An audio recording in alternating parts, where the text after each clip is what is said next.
So I had to, for some reason, work on either the Senior 630 or this machine, the Viking SLE 6570, because they're pretty stuck, in more than one way. Mainly with this video, I just wanted to document what I found in the service manual for the 6570.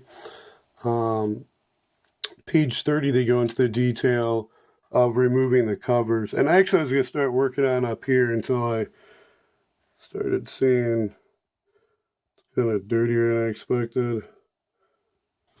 And then the covers. That plating starting to flake off and the metal coming out. But to remove that wasn't too complicated. Basically, just push this lever in, and then that kind of pop this up, and then you slid it over. That comes off, and that accesses a screw here that needs to be removed. There's also on the back screw here. And there's a screw over here. Then there's a screw right here. And then on the hand wheel, I have to, let's see where, there's a screw there. It looks like in the manual there's something, a certain position off the side to remove, so I'll have to read into that a little more. And then on the other side, there's 2 more screws right there on each side. There's some other, oops, that one there. One more, it's up under right there, so those two, and then the bottom will come off. I think that's right. I think this lifts up and then slides over, I was reading. I don't know, it's a little broken, so I have to read up on that again. And I don't know if any of these, I didn't read where these had to come off to get the cover off, but I'm still reading the manual. I have to read a little more, but I'm assuming there's still a little more that needs to be removed to get this cover off, and then pull all these knobs off somehow and get this cover off also.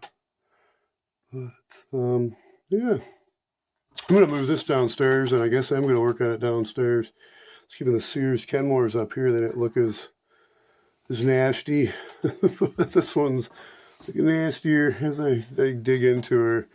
So this looks like it's another one of those. This one, interesting, reads like there's sintered steel bearings in here, some special lubricant used, and there's also some acetyl and some nylon gear surfaces, so I have to take into consideration and watchful eye when I'm inspecting those parts. Hopefully they're okay.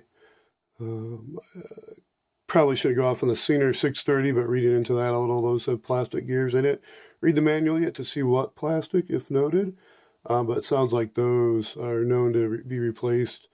Yeah, I think it's like something like 60 years. You replace them the second time. The second one, nobody's familiar with those ever failing. So anyways, they'll last another, 60 years. And, I'll outlive most people. So I'm interested to work on that one. But this one's up here. Figured I'd take a look before I brought it downstairs. And, of course, I still need to clean that one off more. Last time I moved it, it seemed I got dust bombed. But, yeah, that one's always dusty at least. But this one, as I start getting in, it looks like dried crud, corrosion, maybe even dust. Oh, I forgot to even, looks like something moved in there. So, okay, anyways, I'm at almost 5 minutes. So be safe, stay healthy, and until next time, bye for now.